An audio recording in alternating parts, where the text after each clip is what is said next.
요한복음 6장의 내용으로 신약의 헬라어 5624개 단어 중에서 4563번 사로 비로 쓸다, 청소하다 이런 의미가 있어요.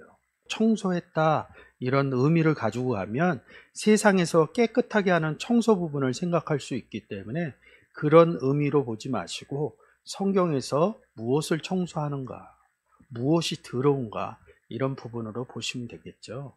청소한다는 것은 더러움에서 깨끗함으로 간다 이런 의미로 보시면 성경에서 깨끗하게 말씀하시는 내용을 생각해내시면 이 단어가 좀 편해질 것입니다. 이 사로라는 단어는 살, 육신, 육체. 성경에서 살 그리잖아요. 몸이죠. 근데 몸이라는 단어가 여기 또 이렇게 있습니다. 근데 단어가 좀 달라요. 이 몸이라는 단어는 구원하다, 구원의 의미를 가지고 있어요. 근데 살과 몸은 쓰여지는 부분으로 보면 같은 의미로 쓰여집니다. 구약에서는 살, 육신 이 단어가 빠사르라는 단어로 기록되어져 있어요. 구약에서는 한글로 살로도 쓰고 몸으로도 이 단어로 같이 씁니다. 이 바사르라는 단어로. 근데 신약에 넘어오면 살이라는 단어를 쓸 때는 이 사락스라는 단어를 쓰고요. 한글로 몸이라는 단어를 쓸 때는 소조 이렇게 씁니다.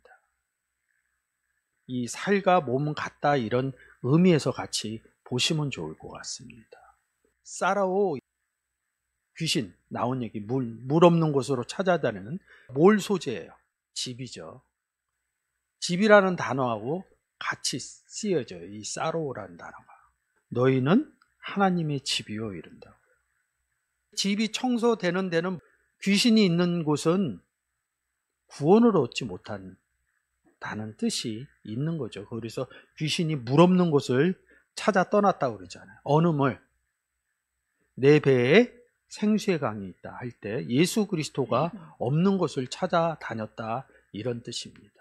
그 집이 소재되고 청소가 됐다는 거죠. 귀신이 나갔다는 거죠. 구원이 얻었다 이런 의미로 볼 수 있습니다. 누가복음 15장 8절도 마찬가지입니다. 사로라는 단어는 집의 청소 이런 부분으로 보면 구원 얻었다 이런 의미가 있는 것입니다.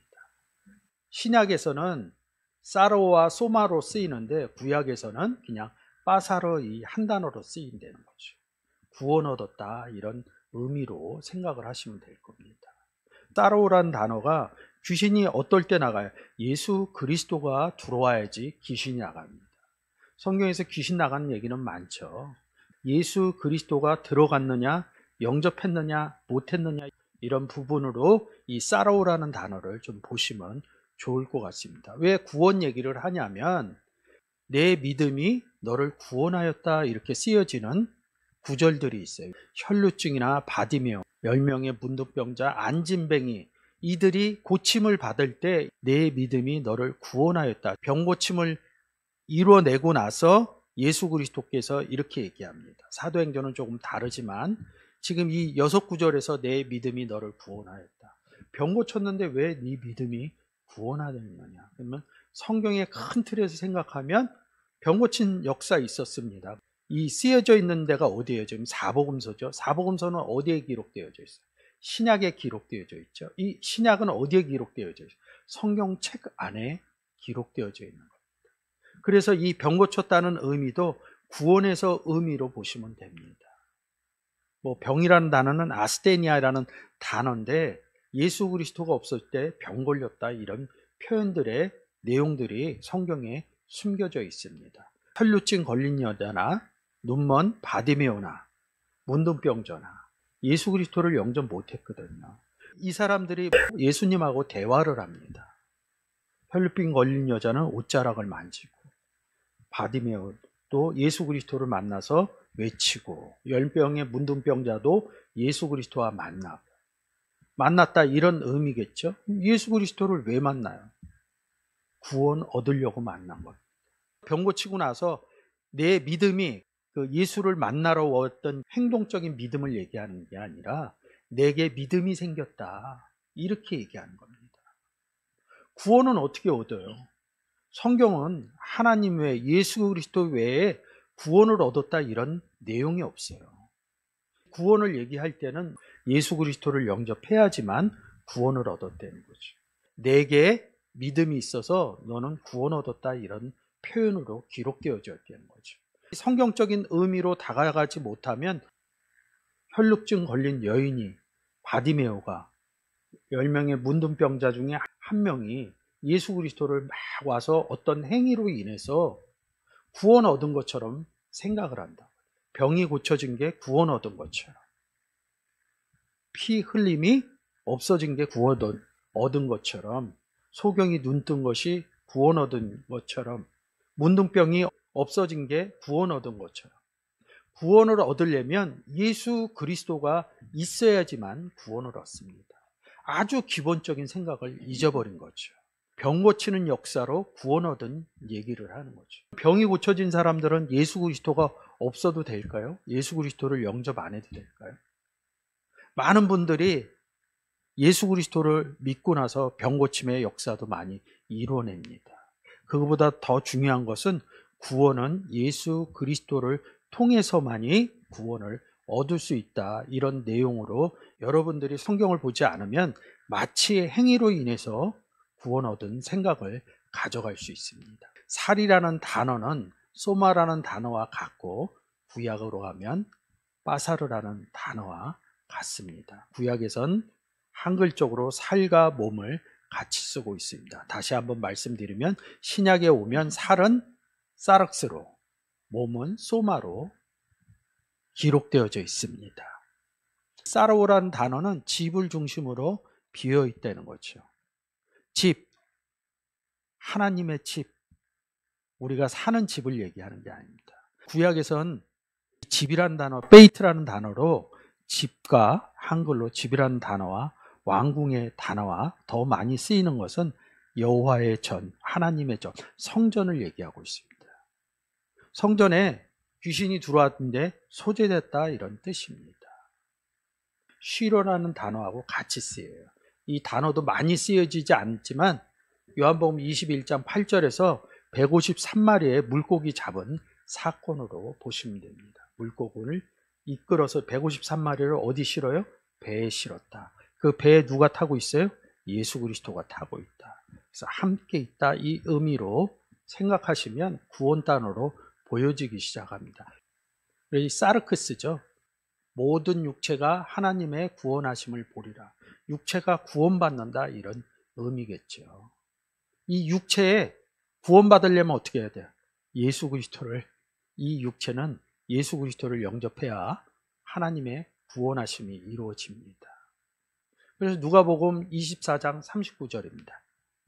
내 손과 발을 보고 나인 줄 알라. 또 나를 만져보라. 영은 살과 뼈가 없으되 너희 보는 바와 같이 나는 있느니라. 영은, 그런데 보통 이렇게 얘기할 때 귀신은 살과 뼈가 없으되 나는 살과 뼈가 있다는 거죠.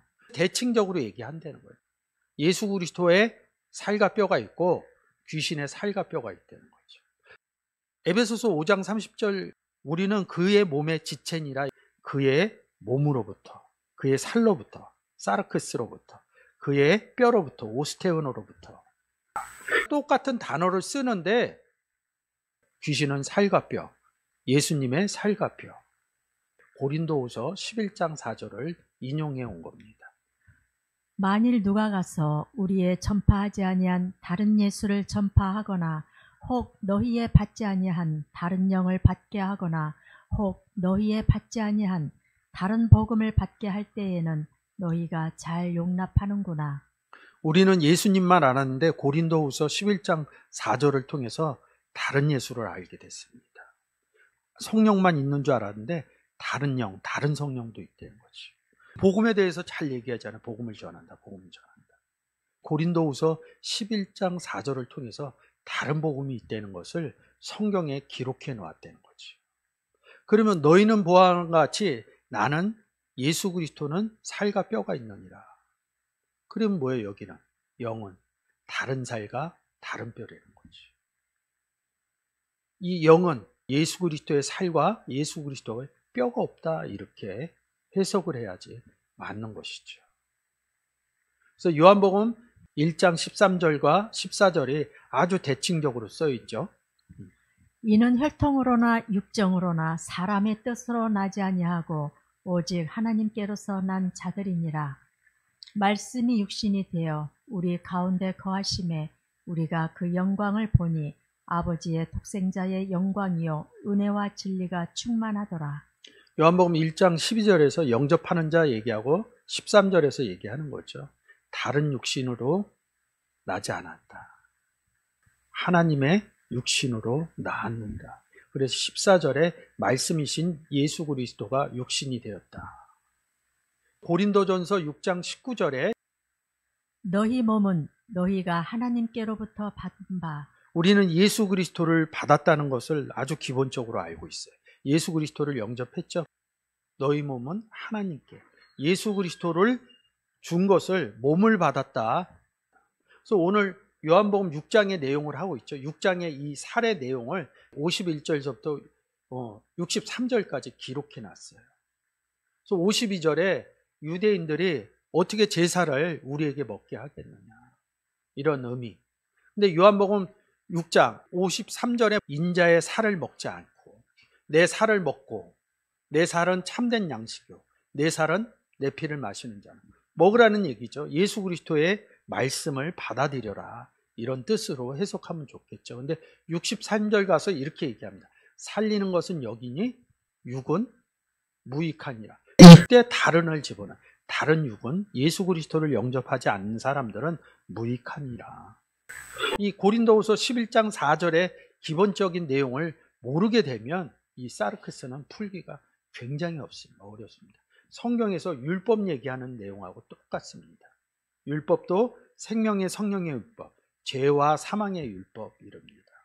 율법 얘기할 때 생명의 성령의 율법은 율법으로 쓰고 죄와 사망의 율법은 고린도후서 11장 4절에 맞춰 놓으면 다른 율법이나 사르크스나 이 고린도후서 11장 4절을 기준으로 본문에서 보면 이거는 구원 얻지 못한 육체를 얘기하는 것이구나. 이거 구원 얻지 못한 죄와 사망의 율법을 얘기하는 것이구나. 어떤 육신이냐? 그리스도의 육신이냐? 그리스도와 함께 있지 못한 육신이냐? 이런 부분으로 보시면 될 겁니다. 이 사르크스에서 파생된 단어 중에 사르키노스라는 단어가 있어요. 사로라는 단어에서 있어요. 그래서 우리가 율법은 신령한 줄 알거니와 나는 육신에 속하여. 누구 육신에? 그리스도 육신에 속하여. 이 원문을 보면 육신의 에임이 존재니라 이런다. 나는 사도 바울은 예수 그리스도의 육신의 존재이다.